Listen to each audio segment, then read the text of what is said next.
Vidal. And I'm Samantha Asamadu. And this is the NDA podcast. No dickheads allowed. Apart from acid bag. He's not on this week. I know, but he was. This week we have Mark Watts on the show, and he's an investigative journalist and also the coordinator of the Freedom of Information Centre. So he'll be on a little bit later. How was your week? Your last 2 weeks since we recorded? Last 2 weeks. What have I been? I think I've been in and out of the lawyer's office most of the last 2 weeks. But I know that feeling. Yeah, I'm all about that life, that lawyer's life. Yeah, that's that my life. editing, writing, all of that stuff. But generally, what we were going to go into, because you found a story that you were like. Do you know what? Because this sort of coincided with something that happened in my life, and it's happened to me more than once. Basically, I was watching a video online. You guys might have seen it, and it's about two innocent black women in Target minding their own business, and one of them says, "Oh, you should get that dress, it makes you look like Eartha Kitt." The other one said something like, "Oh, I don't want to look like her because she did a sex scene." And before they know what's happened, Miss Becky of Becktown, Bexdale, comes flying over to them going, "You're talking about sex in public."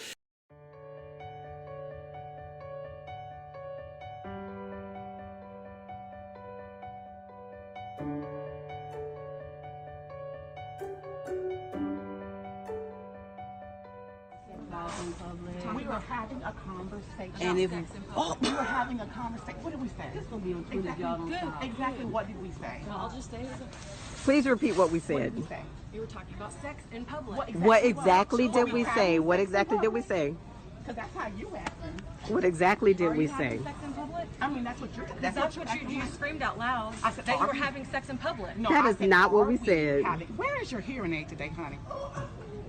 Because you're not hearing real good. I said, Tara, try this on because this looks like something Eartha said. I don't want to be compared to Eartha Kitt because she I just had understand sex. this is what you guys That's do. what I'm asking. That's what I'm asking. Engage What with did this we woman say any longer, specifically? please. I want us to stop Okay, engaging well, with come this on. woman. Let's stop. Let's have finish Yes, with the hair. let's stop engaging with her, please. Let's She stop. can't hear. Thank you. That's very clear. Then she's talking to two grown-ass black women going, "Oh, is that what you do?" These black women are saying, "Go away. Go away and leave us alone." And she goes, "No, what kind of people are you?" And it ended up in this crazy situation where the manager was actually called for these black women because this white woman had decided they were talking about sex in public, which, as far as I'm concerned, I mean, I don't know every law in every state in America, it's not illegal, even if they were. The audacity of it, regardless Right. if it's illegal, legal or not, Right. you know, come on, there's two women, they're adults, they're talking, they're shopping. What Right. on earth has it got to do with anybody else? Thank yeah? you. And what I found so annoying about it, because I had this in my own life, is like, it's hard enough to just exist as a black woman. I don't think people understand the stress that we have to go through from day to day Well, life. yeah. I mean, there's so many hashtags. There's been laughing while black, parenting while black, breathing while black. Criming while black. Did you hear that a few No. years ago? Yeah. I don't know that. It's. I think it's just about how white people will do a crime and somehow get away with it, where black people, you know, it's oldest time. we oldest time, all yeah. know about the disparity and Yeah, stuff like it's that. criming while white. Sorry, not Right. black, Oh, yeah. yes, I saw that one. Yeah. But I mean, in terms of like black people, the amount of times, and I'm finding this very specific to a certain type of white woman, and I've had this a few times this year, and I'm done, where you as a black woman, they feel they can step up to you and dictate how you should talk, how loud you should laugh, what you should wear, and make these judgments. And when they are called out on their nonsense, they always come with some maternal stuff. Like, they never own their racist nonsense. They will come. Or they call the manager. Oh yes. Oh yes. By the way, if you're not following Paris Burned, and that is his Twitter handle, he's hilarious, and his pinned tweet has summed it up for me. He said, if straight black men go out with white women because they think they're more docile, he has never ever seen a white woman who wants to see the manager. And there is a call the manager mentality with these people who seem like they've never been told no. It's always the cishet ones, tends to be the middle-aged, frustrated ones who have never been told no. But underlying it is entitlement. That's what is going on. What it is. It's not even just privilege, it's Exactly what it entitlement. is. And what upsets me about this situation is it doesn't matter how much you try to do the right thing as a black woman, like, because we know we're not allowed. It's just living your life. I'm isn't talking it? about do the right thing, like what you've been advised to do, right? Right, When okay, in someone's this coming situation, at you and you say, I see. back off, leave me alone, go away, walk away, I need to turn around. What annoys me is they won't let you. It's like, you really want to fight. You want to have this fight. Okay, we're going to have this fight. And when you do have it, it's like, oh, see how angry and abusive black women are. I'm going to propose. Black women are not the angry ones. Well, I mean, this We're kind not- of brings us on to Kate Ossamore slightly, Oh, yeah. because this whole situation that's happened with her, I do not believe this woman came shouting and screaming downstairs in the middle of the night because there was somebody outside. I believe that there was a lead up to this. Oh, there was this some thing. level of provocation. I mean, you've been harassed by the press before. What could I've been papped before, yes, outside court. I didn't do anything because I knew what they were trying to do. And, you know, I watched like a Princess Diana documentary once and I saw what they were doing and they were calling her whore and slag. And what they want is that photo. They want you to pull that face and they want you to do that angry black woman face. Just lastly on Kate, I mean, I was quite irate by all the stuff that was going on and the things being said by various journalists, including Hadley Freeman, Helen Lewis, all of them. So I just sort of grabbed a picture of her and put a definition of misogynoir up on Instagram, and it says, and misogynoir is a term referring to misogyny directed towards black women where race and gender both play roles in bias. And I linked it to a quote of something by Maya Goodfellow, who said, "A black woman who challenges the status quo and won't apologise for doing so will always be judged unfairly because too many subconsciously feel it's not up to people like her to be the voice of opposition." And that's Maya Goodfellow who said that. I absolutely agree with that. Yeah. And, you know, Kate's just not that type though. She wasn't really, you know, she's not an out and abrasive. It just goes to show it doesn't matter what kind of black woman you are. You could be a Cambridge educated black woman like Diane Abbott.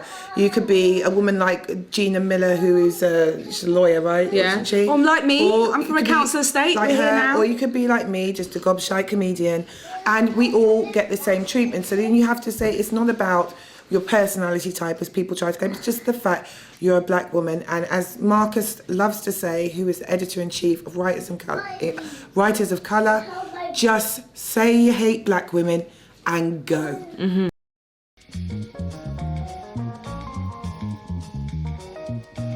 You may have noticed behind us is a beautiful wax print cloth, and that's because we're sponsored by Wax Print Film. Wax Print Film is the story of one fabric and how it came to symbolise a continent, its people and their struggle for freedom. Feature documentary directed by Aiwan Obinyan.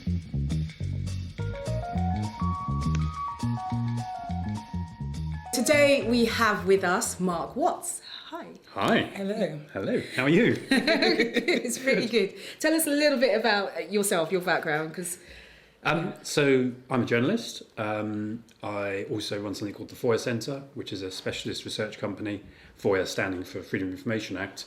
I'm a journalist who's worked for several national newspapers and broadcasters. Okay. And the last time I saw you was during the Trashy Awards, where you gave the award for the... well, you tell me, what was it again you gave the award for? I think it was for Publication of the Year, which was won by The Spectator. Fantastic. Run by my favourite, Fraser Nelson. Hi, Fraser. Yes, he's the editor-in-chief, but they also won for Rod Liddell's article, Worst Article of the Year, joint with Kath Weiner at the Guardian. So, a double whammy for Fraser there. I think at this point, Rod Liddell is basically trying to sort of out-troll himself. Yeah. He's just getting worse and worse and worse. And I think now... Absolutely. He's become a parody of himself. Yeah. If you're giving him a platform now, you know exactly what you're doing. Exactly. You're doing it on purpose. Well, yeah, I mean, it's just pathetic. what was it? The Sun. He was in the Sun a couple of days ago, doing an article. I only saw a clip Kate, of it, but yeah. about Kate Ossamore, Yeah. wasn't it? And Disgusting. it was just absolutely awful. It I was, think yeah. Labour have complained to the Sun about it, or to Yeah. the IPSO and so on. Did you see that? I didn't.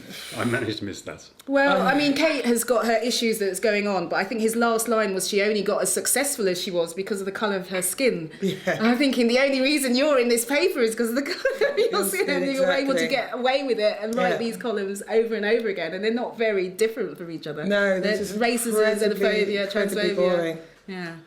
Well, anyway, thank you very much for for coming, but also for the Trashies and that award. I think that was a fantastic speech. So yeah, but we were going to talk about. Well, your work has covered lots of different areas over years, and some quite famously breaking some news and so on. But I wanted first to go into your work with the Freedom of Information Centre, because we, I think last week, I mean, everybody knows who Stephen Yaxley Lennon is. Well, that's his real name. His actual name he goes by is Tommy Robinson. And he's generally in the news every day.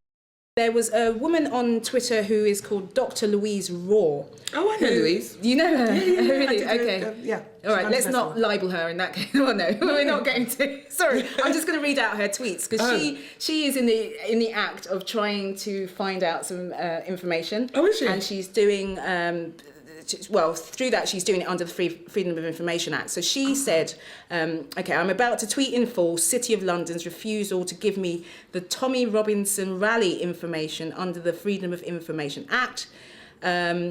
Basically, he went after his recent court case. He went and did a speech outside the court. He put a platform, the Old Bailey, and put a platform out there. And so she has been trying to find out who paid for this platform. You know, it doesn't come free. Yeah. And so after Tommy Robinson's mini Nuremberg outside the Old Bailey in October, I asked City of London who applied and paid for that bloody stage. They wouldn't tell, so I had to put in an FOI request. They just responded and still won't tell me, which is interesting. And City of London have slapped in a Freedom of Information Act exemption on my request. A less trusting person than me might wonder what they're hiding. And now she put that, and I kind of brought you into that tweet and asked you, you know, could you perhaps help and see what it's all about? And you did reply. Maybe you want to read your reply rather than me. I said, do you still need help on this? Obviously, it was a while before I saw the tweet. The approach for the info should have been to ask under FOIA for a copy of all correspondence at City of London Court and City of London Police between protest organisers and licensing officials, including any licence for the event, in quotation marks. I mean, the problem is that the initial request, I think it was framed as asking who has funded this, and that trips up one of the sections under the Freedom of Information Act, an exemption, I think it's section 40, which specifically relates to personal data. Now, I think this is often misapplied, but the point is, if you're asking for anything that sounds like personal data, there's a great danger that's going to be invoked. Mm-hmm. And it's what's known as an absolute exemption, meaning that they don't have to sort of do a weigh-up of the public interest in disclosing versus the public interest in not disclosing. It's an absolute exemption. If the exemption applies, end of story, they don't disclose. Right. So what I was suggesting is really need to approach this in a different way and to ask for all the correspondence between the corporation's licensing officials and whoever it was who organised the rally. Okay. Just ask for all the correspondence. So never put the word who. Yeah, avoid that. And the point is, if you extract that correspondence, it's going to answer the question that you really wanted answered, and perhaps a whole lot more as well. Is this a very English way to do things? Just because it's Probably. Kind of been very polite and going round about the houses. Around about the houses. It is kind of around about the houses, yeah. I mean, the other thing is you don't really want to ask them to do any work. You know, it's not for them. You don't want to get them to extract the information that you're specifically interested in. So you ask for a slightly broader brush, as it were. Although it's limited, it's there isn't going to be that much correspondence between the organisers of the event and the council officials. Mm-hmm. So it's focused in one sense, but it's wider ranging in the sense that who knows what might pop out of that. Indeed. And I was also suggesting that she should do the same thing, but with the City of London Police, because they have a role in in licensing events. Yeah, they put out the gates and all of that Right. sort of thing, so they'll have to know They have a what's going on. licensing department that works in conjunction. In fact, what I didn't say, but would probably also be worth doing, is ask each for the correspondence with each other, i.e. the City London Police and the City London Corporation. And that's okay, they will give that because... Well, I'm not guaranteeing that they will, because they'll often find excuses not to do so. But I think it's likely that they will. And so it looks like is not a journalist. Would a journalist know to do the steps that you have... No, I think. I mean, obviously, I spent a lot of time talking to journalists about how to go about using the Freedom of Information Act, and I think generally journalists find it very frustrating because they don't get anywhere with it, and I think that's largely because they don't really know how to use it. Game the system, is that the right term? I'm not sure it's gaming the system, it's just using the system. I mean, in a sense, the problem you have is that the other side is often gaming the system. What I mean by that is they're looking for excuses not to disclose things. That happens a lot. Is that a blanket thing, or is that in certain cases? Because this obviously is a hot topic, and they don't want to be dragged over the coals. But people could want information about all sorts of things. It's a default position, which of course it shouldn't be. The requirement under the Freedom of Information Act is there's a presumption to disclose unless you can come up with a very good reason as to why not. But in practice, public bodies work from the opposite default position. In reality, they would, of course, deny it, but they do. And that really comes down to Britain's culture of secrecy, which manifests itself in so many different ways. I mean, non-disclosure agreements is an example of that, NDA. I know about those. But that's just one example. And the refusal to comply with FOIA is another one. Yeah. Although we have FOIA now, belatedly, many years after America and even more after Sweden, but it's not really something that any public bodies really believe in. Yeah. Do you think that's something that would change in our culture very soon, or not very soon? No, very slowly.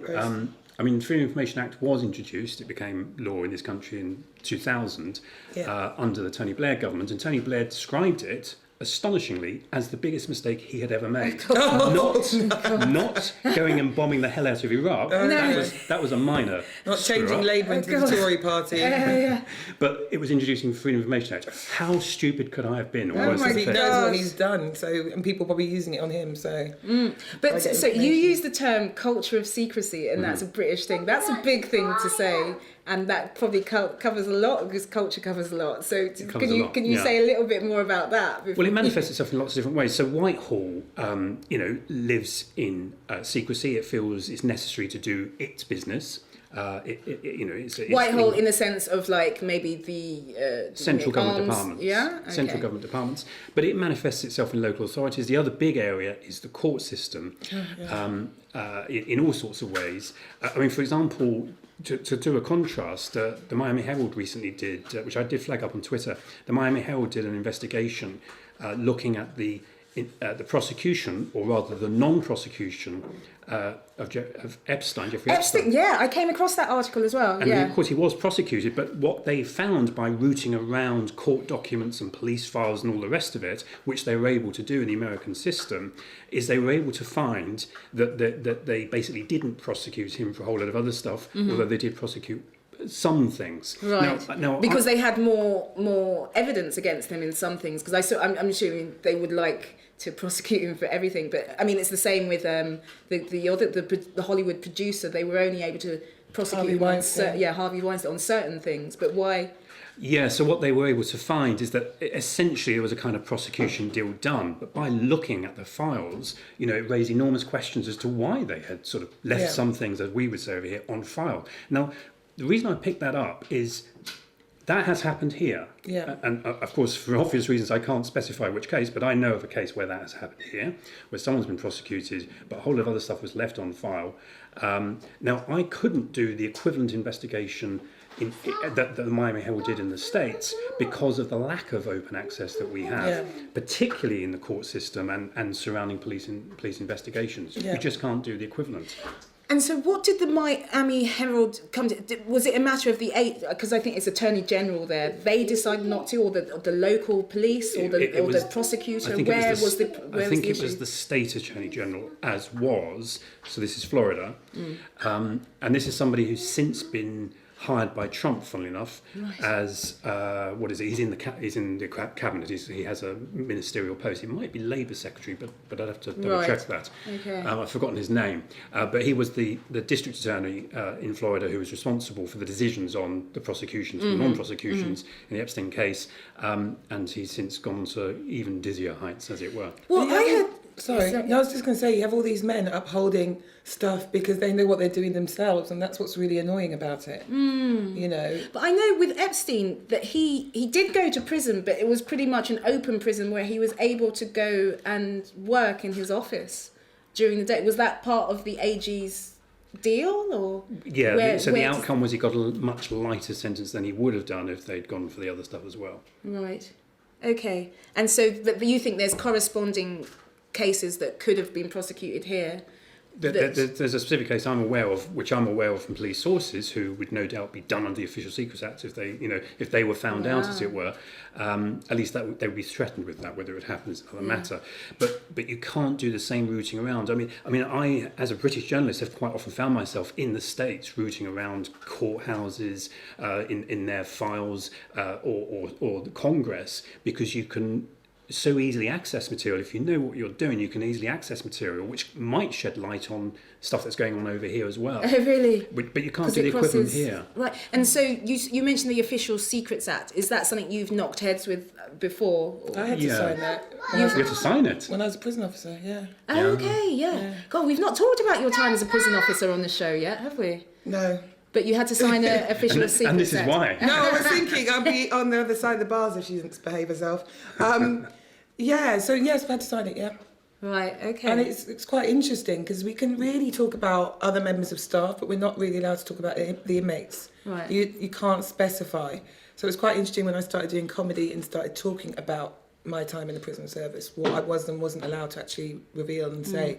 And then the police do it as well. Yeah. And that's how I agree with you about the culture of secrecy. There's all these, until it came up about NDAs and stuff, people didn't realise the extent of all these things that are going on and how many industries make you sign them.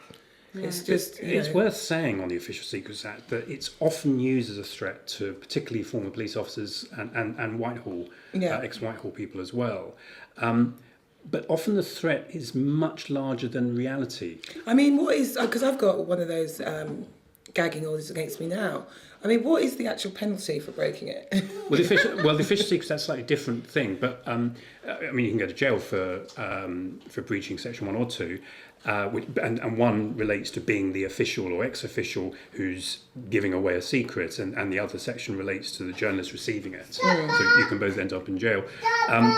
And the reason why it's a kind of threat that people shouldn't worry about as much as they do is because it's a discredited law. And there was a particular case where somebody, a whistleblower, ex-GCHQ official, revealed some dodgy goings on in terms of voting at the UN to do with the Iraq War, in fact. And on the face of it, it seemed to be a plain breach of the Official Secrets Act that she'd committed. Her defence would have been, but this was the right thing to do. It's right to tell the world about this. Now, this defence doesn't exist in the Official Secrets Act. However, we have jurists, thankfully, in this country, and jurists tend to be pretty sensible. Yeah. And there's always a danger that they're going to turn around and say, this is nonsense. Yeah. This should have been revealed. And of course, as soon as that happens, if you get a case of that, where a jury says that, the Official Secrets Act is blown away. Now, in that particular case, the ex-GCHQ woman, they did not prosecute her. And I think that failure to prosecute should make people realise that the threat of Official Secrets Act, when it comes to revealing things that quite frankly should be revealed, is much more of a threat than reality. Right. Yeah. And so what would that have come under, like, in the interests of the public?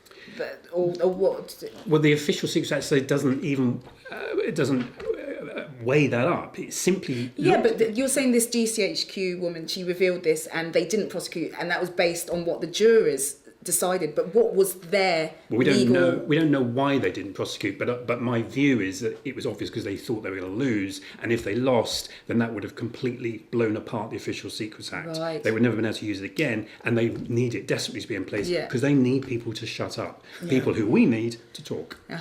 And so then in that case, that kind of leads us on to WikiLeaks. I know Julian Assange is in the press a lot at the moment, but what are your feelings, if any, on on them as a? Well, they obviously had this extraordinary leak of American intelligence material, which revealed all sorts of things across the board. I suppose the problem was that they weren't they didn't really manage it very well in terms of applying some thought about what should be disclosed and what shouldn't. I mean, I don't think anyone should adopt the view, which I think they tended to do, of just reveal everything. I think you do have to assess it. You have to assess whether a specific document should be revealed or should be partly revealed, depending on the consequences of revealing it. And they didn't go through that kind of exercise. So I suppose that's a journalistic approach. And what has been recognised about WikiLeaks is they weren't a journalistic outfit. But it was they had some astonishing leaks that were incredibly revealing. And I think, they've been pretty much persecuted for doing that. But my understanding about them, I mean, from what I heard about them when they first started, I thought they started to be quite left-wing.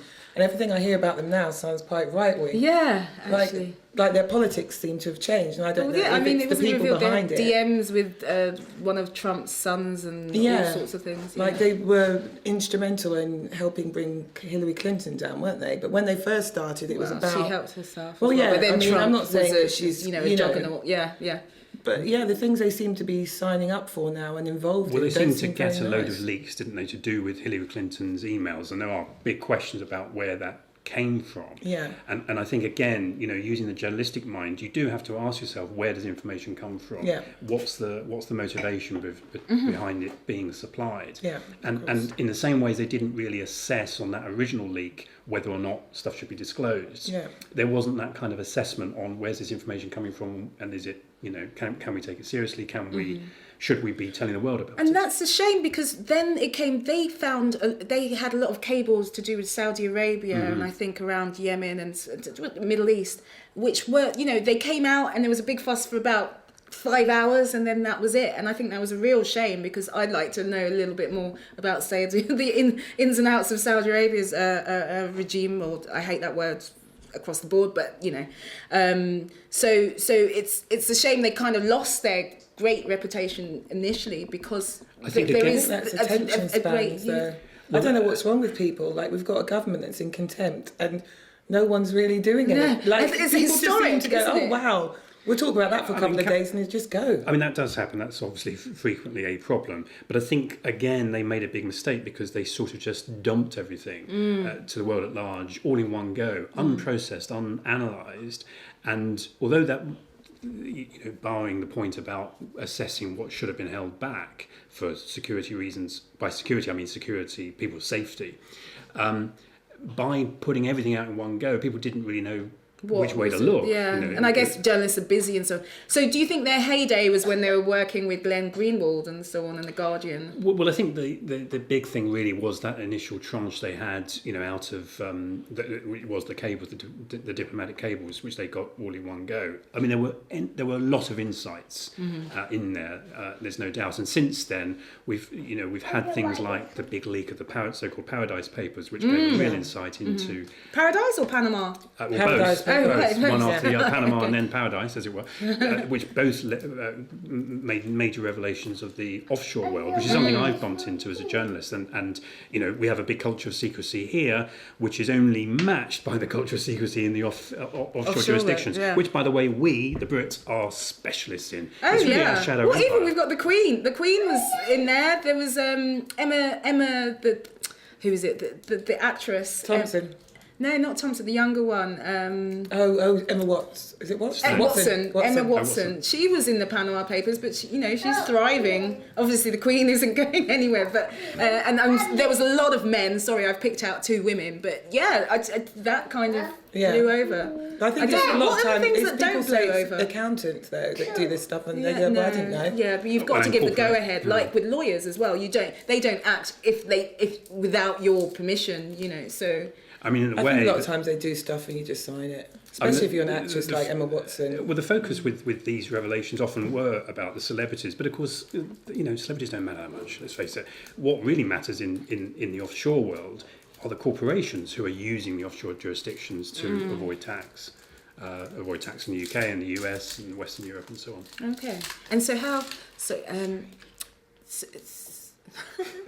So you mentioned you've come across the offshore world in your work. Can you tell us a little bit about Yeah, so that? sometimes when you're, looking into a particular companies or properties, what you find is that they're owned by offshore entities, and then that becomes a brick wall because you can't get behind.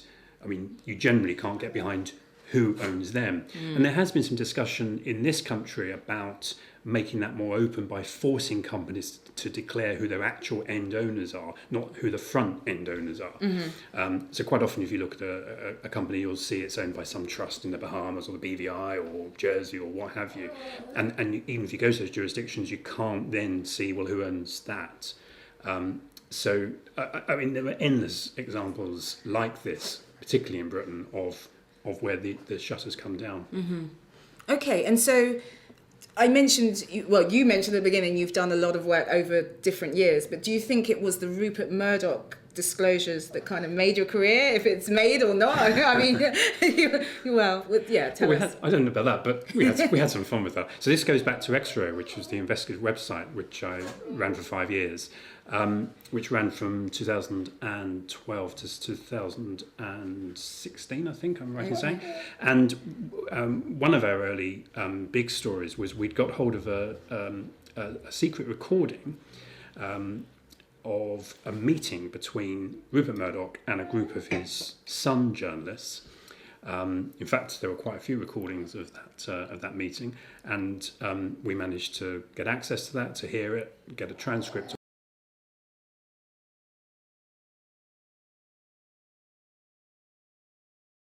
I mean, it's a disgrace. Here we are 2 years later, and the cops are totally incompetent.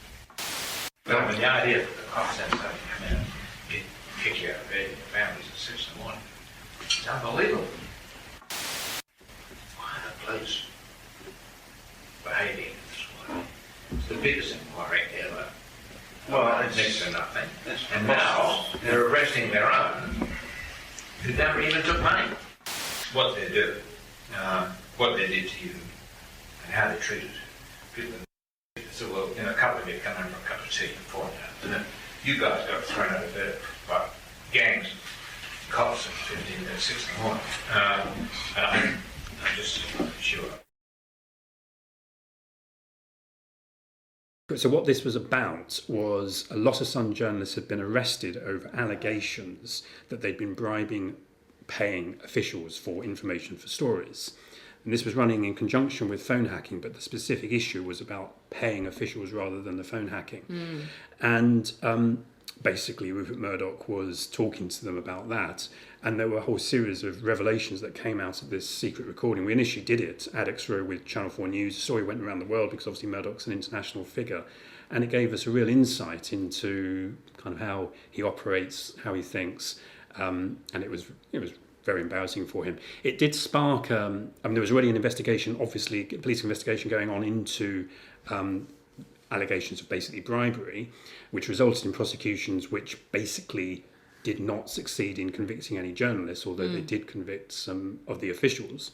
And actually our story caused the police to specifically look at Murdoch because it appeared to show a degree of complicity, because the big revelation was that he admitted knowing, right from when he bought the News of the World back in 1967, he knew that there was a kind of culture of paying officials, i.e. paying bribes. He knew that right back then. So the question was, well, does that mean there's a culpability on his part for this widespread company practice? Yeah. Of course, that went nowhere in the end. He wasn't prosecuted, and indeed even those journalists who were prosecuted weren't actually convicted. But the culture has changed, and it has across many things, because you say in 76, I'm sure nobody would have thought that was an issue then. Yeah, back in the 60s, in fact, yeah. Just to compare it to something that's happening now, there's sort of this furore over the song Fairy Tale in New York. Because of some of the language, and the language is very crass and homophobic in some parts. But isn't it a misunderstanding of the word faggot? Well, I'm not sure. It doesn't matter though. But everybody knows what that word means. Yeah, now. in culture. But the thing is, I myself actually tweeted the lyrics to that about 4 years in 2014 at Christmas. You know, at Christmas I always tweet the lyrics, but I guess I couldn't do that now. I redacted that word even then, 2014.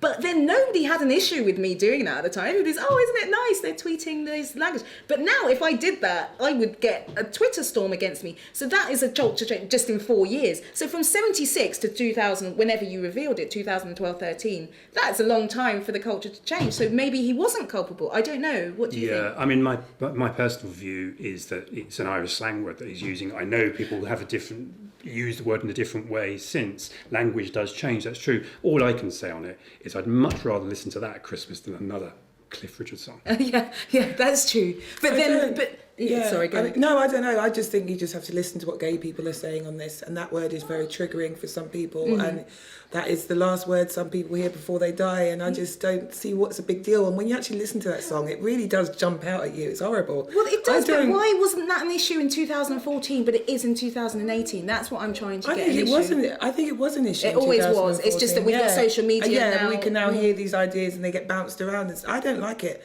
I won't, if I'm in a song, if I'm in a restaurant or anywhere and they're playing that song, I will say turn it off. Really? Yeah, absolutely. Okay. Turn it off. Fair enough. Because it's just not fair. I think I hadn't even noticed the word until I tweeted it and then redacted that word 4 years ago. And now I just There are things you don't understand. Like, okay, for instance, I remember doing a thing with Richard Herring on radio for a while ago, and it was an episode about gollywogs, and we were having this conversation.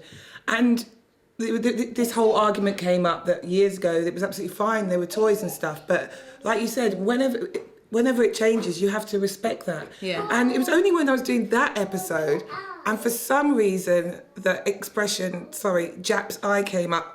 I've used that for years, and it was only then I went, oh my God, I've just realised what this is. Actually means. This is absolutely disgusting. I never knew for a long time. You just told me as So well. when you know, it's like Maya Angelou said, when you don't know, you just do what you do, and when you know better, do better. Yeah, that's true. That's a lot to do. I watch a lot of 90s and 80s films, and like go back to them, watch them now. It's very, I'm like, oh my God. There was a Jake Gyllenhaal film, Boy in the Bubble. And the first time I watched it, I think I might have been smoking, and I thought it was hilarious.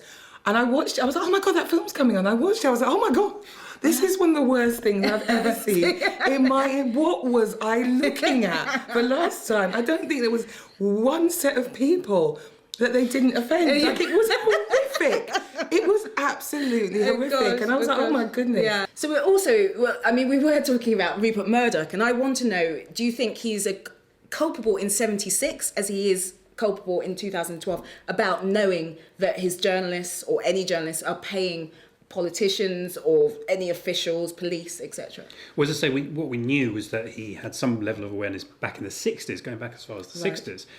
In terms of state of knowledge since then, of course, he endlessly denied it. I found that less than convincing on his part. But I'd be careful about using the word culpable. And it's for this reason. I mean, we started off talking about this huge culture of secrecy we have in Britain. I think a lot of journalists do inevitably get very frustrated with this, and they try very hard to, as it were, get around it. And I think one of the things that was going on at The Sun and many other newspapers was they were finding these tricks, maybe even breaches of the law, to get around it. And one can sort of understand why. Now, freedom of information is a legal mechanism to access material, but it's very tricky to use, and you're facing public bodies that basically don't want to give up information. It's a constant battle. So I suppose it was kind of their own form of freedom of information, just not a legal one. Okay. So what should we go into next? I'll cut this a little bit. We're on the NDA podcast show, and we've talked a bit about NDAs from our sort of layman's position. Ava knows a bit more than I do, certainly, but you would, I think, know a lot more than us. So perhaps you can take us through NDAs. Maybe look at a case, or. Well, I don't know if I know a lot more about it, but it is again something that, as a journalist, you bump into. I am someone who spends a lot of time talking to whistleblowers of one sort or another. And there's a lot of pressure on whistleblowers not to talk. And we mentioned the Official Secrets Act, which is a really blunt instrument that's used as a threat to hang over people who worked, for government essentially in one form or another. But NDAs is another manifestation of that, where standing for non-disclosure agreements. Now, what has to be understood, first of all, is that there are perfectly legitimate reasons for using NDAs. That shouldn't be forgotten. So in normal commercial dealings, if you're...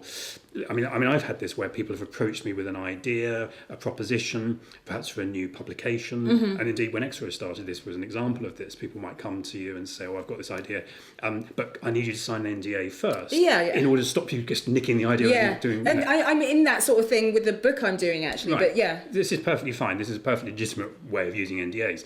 But what also quite often happens is where, for example, an employee of a company finds something out that the company's doing wrong, or that the boss is doing wrong. It might be to do with sexual harassment. It might not be. It might be to do with corruption.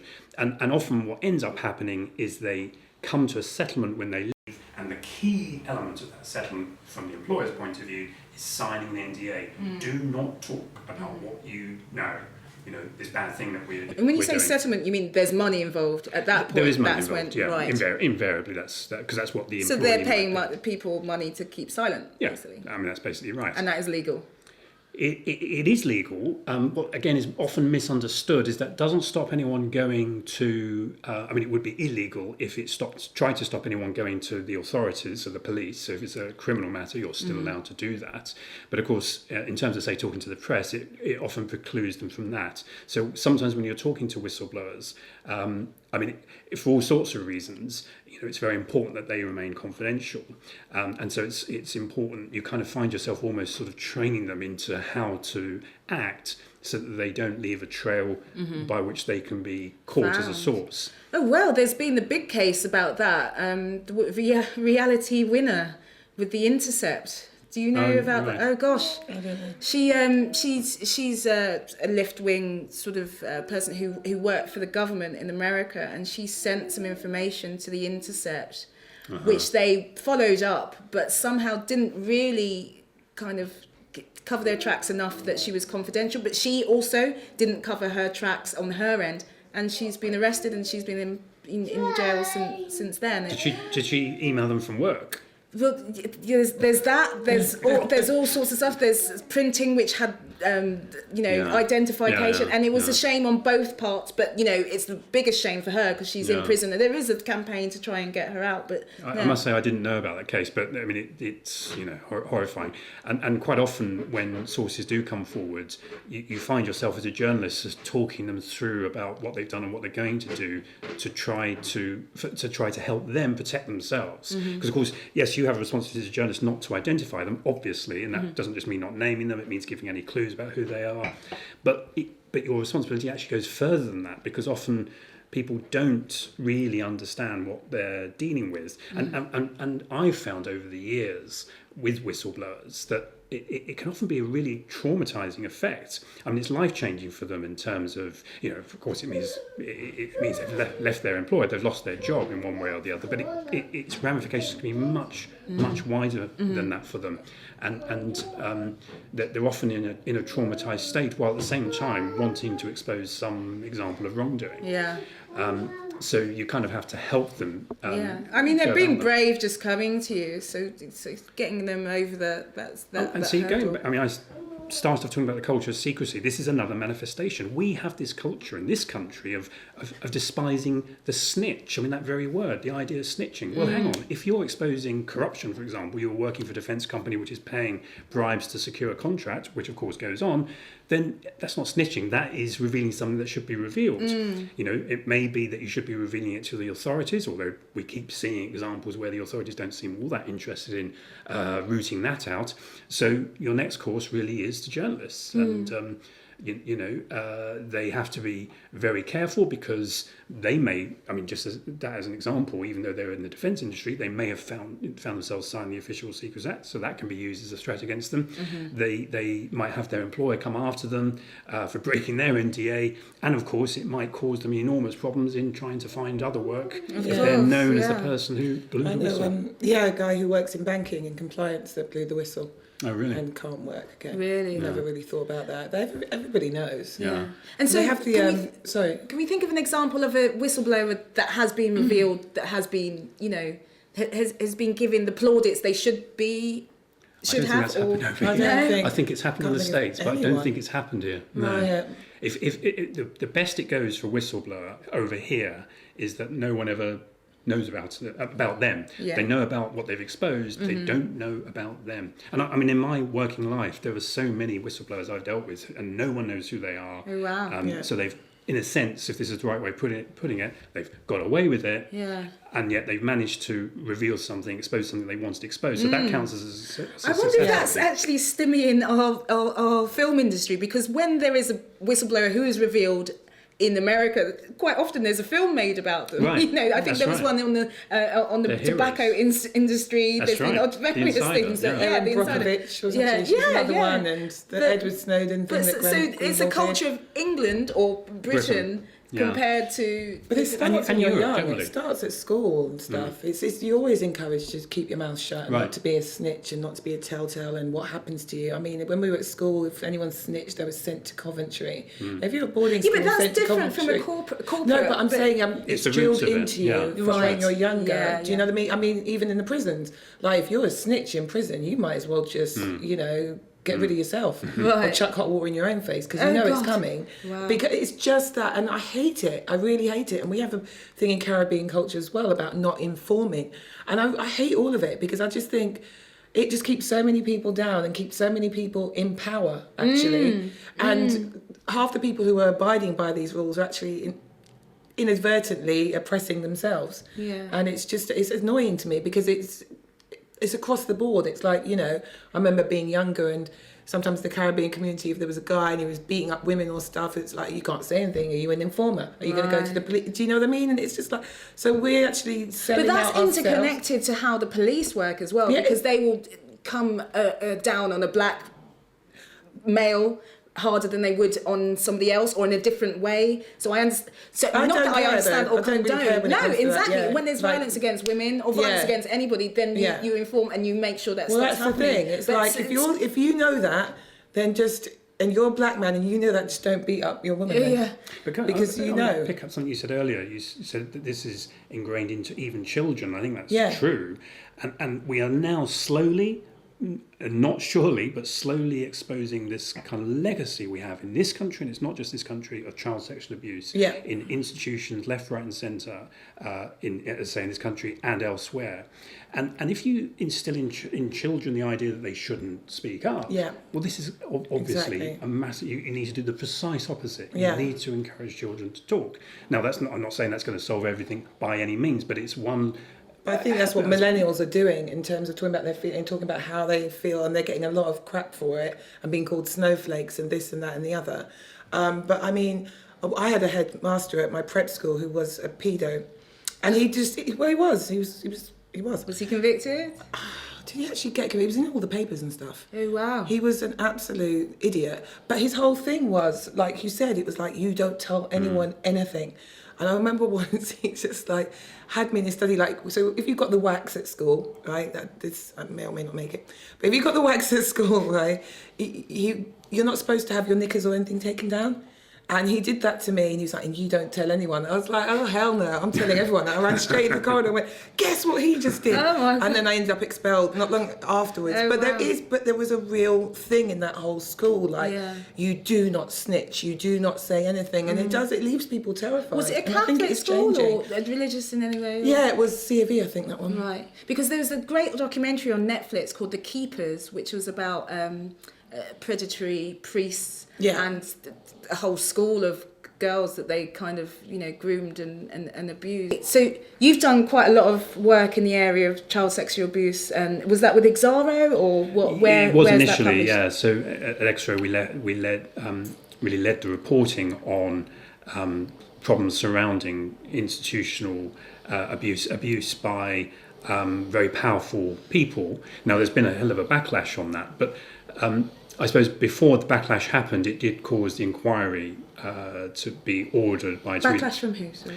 backlash, certainly in the media, but basically backlash by the state Right. that is trying desperately to keep the lid on very powerful people who were into sexually abusing children, boys or girls. And we're going to have an awful lot of this playing out over the next years, both in terms of, I think, more revelations, but also more backlash. Since XRO closed, I've had a lot of people coming forward to me, both survivors of abuse, but also police whistleblowers. There are a lot of police out there who have basically been pulled off, stopped or blocked from investigating various high-profile people because, we just don't want to go down that road, do we? It's not good for the country. Wow.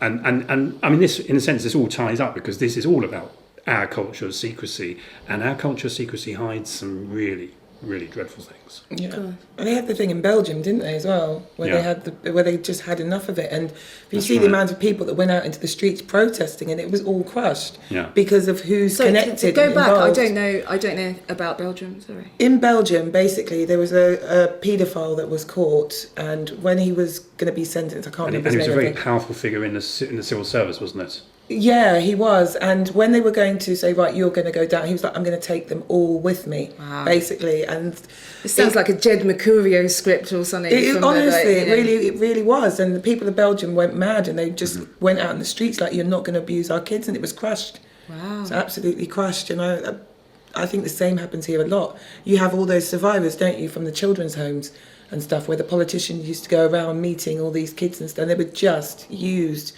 and abused by all these really powerful people. And it's, the lack of urgency in the government in actually wanting to do anything about it is because I think it's the same reason. They know all the people that are going to come down. But then why was the backlash in the media then? Doesn't the media want to, put the state...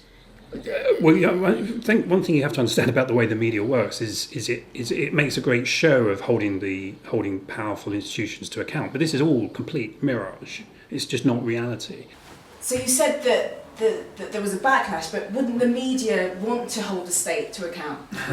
Well, you might think so, but I mean, there is this idea that that's what the media does in this country, but it just doesn't do that.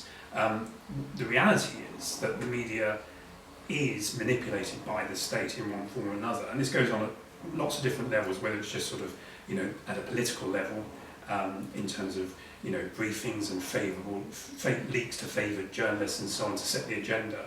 So there's a great deal of manipulation that goes on. This issue of child sexual abuse by politicians and very powerful figures is one that really has alarmed, the most powerful interests in this country. What I was going to ask is, what would you say to a young person that wants to pursue a career in journalism? Or investigative journalism? Yeah. Well, any kind of journalism. Yeah, really, I think the starting point is, if they want to get into journalism, kind of worry about your specialism a bit later, perhaps. I think it's become very tough for people to get into the business unless they come from a very privileged background. There is an expectation, increasingly it seems, for people to have to do sort of effectively unpaid work, often called internships, but it's basically about ripping off young people. And that's fine if you've got rich parents who can sustain you through that and find you somewhere to live, often in London. That's the lift. Should we do that? Just... Wow. Okay, they'll get to their destination. Okay, it's from internship, unpaid, blah, blah. Yeah, so unpaid in internships. I mean, but having said that, it is tougher to get in than I think it was in the past. Certainly when I started, it felt a lot easier. I mean, my route into the industry was I joined an evening newspaper as a reporter straight from. I came from having done a normal degree, and just enrolled on an evening newspaper. Actually, that route is pretty much closed these days because the regional press has found its business model smashed apart, and they're not recruiting people at all, including newcomers, as it were, to the industry. But having said all that, what I'd also say is if you really want to be a journalist, then you're going to be a journalist regardless of the difficulties that might be there. Mm-hmm. What I was wondering was how much has the internet affected journalism? Because basically anyone can put a blog up anyone can do tweets and do like a you know. But to me, that isn't journalism. I Right. class journalism. There's 3 types of journalism, in my opinion, which is breaking news reporting, where you go on scene, whether that's in this country or not. I personally was a breaking news reporter in Uganda and covered landslides, terrorist attack. And then there's grassroots journalism, where you're embedded in the communities, and then there's lobby journalism, where I think there's people such as Caitlin Moran, all of the Owen Jones, even Marina Hyde. I don't class them as journalism. I class them as the columnist class. Yeah. So it depends on what you think journalism is. No, it's not that I disagree with you on the definition of journalism. I'm just kind of wondering, because the way we consume our news now is so different, has it affected the industry in, there's not so many people who can get into it because, not everybody sits down and watches this 10 o'clock news like we all used to, or not everybody buys a newspaper every day. And actually, I think that's probably a good thing in many ways. I mean, going back to your point about nearly everyone can write a blog, well, of course, going back to your point about everyone can write a blog, well, of course, everyone can write a blog, but they're generally not worth reading. Yeah. I mean, there will be exceptions to that, of course, and there might be exceptions in terms of people who aren't journalists or who have no particular experience or background in writing, and they can be good, but they're pretty rare. And I suppose the thing is, it's that kind of... Is that about editing? I was going to say curating. It's all about curation, and how do you, as a consumer, for example, go about finding something that's worth reading. Now, don't get me wrong, I don't think you should just search out the mainstream media. As I was saying earlier, there's all sorts of problems with how they're manipulated by the powers that be, which if you're interested in holding power to account in all sorts of different ways and different levels, then not much point going there, on the whole, with the odd exception here and there. But it's quite difficult to identify what you should be looking for. So for journalists, I don't feel there is really a threat from that quarter. And in terms of the internet generally, I think it has caused problems for the industry in that I just mentioned how the regional press has been blown apart as an industry. The national press is not looking in great shape either.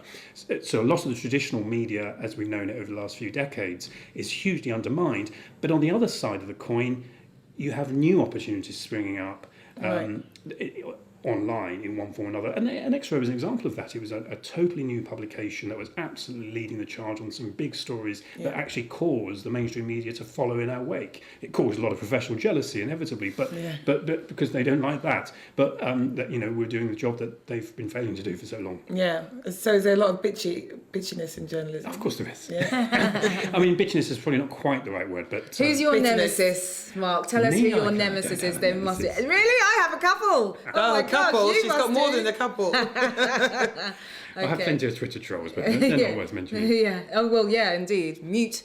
Okay, well, that's been a fantastic session or interview. We're so glad you came on. I think I'm going to put a list of sort of resources that people can have a look at and maybe look a bit more at your work. Maybe you'll send me an email with some of those links as well. Okay. But anything, last words you'd like to say or anything like that? Well, I mean, talking about new things springing up, I suppose this podcast is an example of that, isn't it? It's the kind of thing one couldn't have done, not that long ago. Yeah. So I think it's important for everyone to keep in mind that although the internet causes problems for the industry, actually it creates a lot of opportunities as well. Yeah. Brilliant, Nate. Nice way to end. Thank you. Okay, thanks very much. Yeah. Lucifer, dawn of the morning, I'm gonna chase you out of earth. Lucifer, dawn of the morning. I'm from the murder capital, where we murder for capital. And so we're gonna move on now to Get in the Bin. And what is this week's Get in the Bin for you? This week's Get in the Bin is to Peter Tatchell. Look, he wrote an article about Buju Banton, who has just been released from jail, and he started talking about murder music and all of this. Everybody knows how I feel about that kind of music and stuff. It's not... I don't like it. It makes me cringe. When I hear it, I will tell people to turn it off. If you're playing it in public, I will call the police on you. That is how strongly I feel about it. However, what annoyed me is The Guardian got Peter Tatchell to write this thing. First of all, he's conflating issues. Buju Banton was not actually in prison for homophobia, and he dealt with that issue quite a few times before he went to prison. That song came out a long time ago. I think he was about 15, and I'm not excusing him, the song was disgusting. He was 15 years old. Apparently he was 15 when he wrote that song. I'm not excusing that song. The point is, the lead voices on this, it's not even going to be me. I'm a cis-het black woman, okay? The lead voices on this issue should be black and bisexual gay men, and probably those from a Caribbean background. Why Peter Tatchell has decided to be an opportunist, like he always is, he just storms into issues that have got nothing to do with him. And even when there's been LGBTQI African people who've said, can you back off? You're actually making our life worse. Yeah. He doesn't care. It's not even just Africa. He will go Caribbean, Africa, Iran. He's had issues with, There's more important voices. So I would like, if you're an editor and you trying to do that kind of story, try and get the people from that community, or try and get the people who are most affected to use their voices. There's so many great tweets from black gay men who are in the middle of this whole situation that we could all learn from. You can't learn anything from Peter Tatchell. So right now, Peter Tatchell, go out on bin day, go to the pavement, take off the lid of the bin, get in, close the lid on yourself and stay in there. Stay in the bin. You're a bloody nuisance. Why don't you do what you used to do? Because my daughter's godfather is a gay guy who said, back in the day, what Peter Tatchell used to do was go down to cruising areas and stand there, and if the police came, he would blow a whistle and say, police are coming, do that. Do that. So my get in the bin this week is regarding a story that came out about the first female Ballon d'Or winner, who is called Ada Herderberg. She's 23. She made history by becoming the first ever female winner of this award. But her moment was somewhat overshadowed by the host, Martin Solveig, who I believe is a DJ, asking her about twerking after she collected her award. So she, again, as I've said, the first woman making history, was asked to twerk as she collected her award, after she'd done a really inspirational speech as well. I mean, what is that? What sort of, male entitlement, crazy... disrespectful thing. Why would that even come up at that point? That's men. That's men. When I say men. But that's men in front of a massive audience. They don't care. They don't care. Okay. Well, okay, so anyway, I'm glad there was backlash though. Yeah, there's been a lot of backlash. And I think he's made various useless apologies that haven't really got to the issue of why at the root he did that, because that's a lot about misogyny and sexism that you would even, because he's never going to do that to a man. I mean, I don't even know what the equivalent would be to ask a man at the time when he's at the pinnacle of his career, collecting an award that's a first sort of thing that you could get. It would be can you dagger? Dagger? I don't. But then he'd be admired if he said yes. Yeah, so yeah. That's the only equivalent I could think of. Yeah, I can't remember it. So for that reason, my get in the bin this week is Martin Solveig. Bye, Martin. Get in the bin. Get in the bin. You know what you have to do. Okay, and so then we move on now to Hearing Fabulous. Who is your Hearing Fabulous person this My week? Hearing Fabulous this week is going to be Mark Thompson. Now, we all know that World AIDS Day is on the 1st of December, and it's something that I like to draw awareness of, and I do that for the whole of December. Mark Thompson is a co-founder, I think, but I know he's very involved in Blackout UK, and they do a lot to help young black gay men who also, they face homophobia, but they also face racism in the mainstream. I don't think he's the founder of Blackout UK, is he? Well, he's co-editor of Blackout UK. Co-editor, yeah. He does it okay. with... Do you know that organisation? Yeah, I know the organisation. The guy who runs it used to run Runnymede. I'm forgetting his name very temporarily, but I just saw him. No, I saw him a couple of weeks ago. I can't remember, because every time I go to their parties, I'm drunk. But anyway, Mark Thompson is now, he is the face of these new postcards, and it's called The Undetectables. And basically they are from GM, the Twitter handle is @GMFA_UK.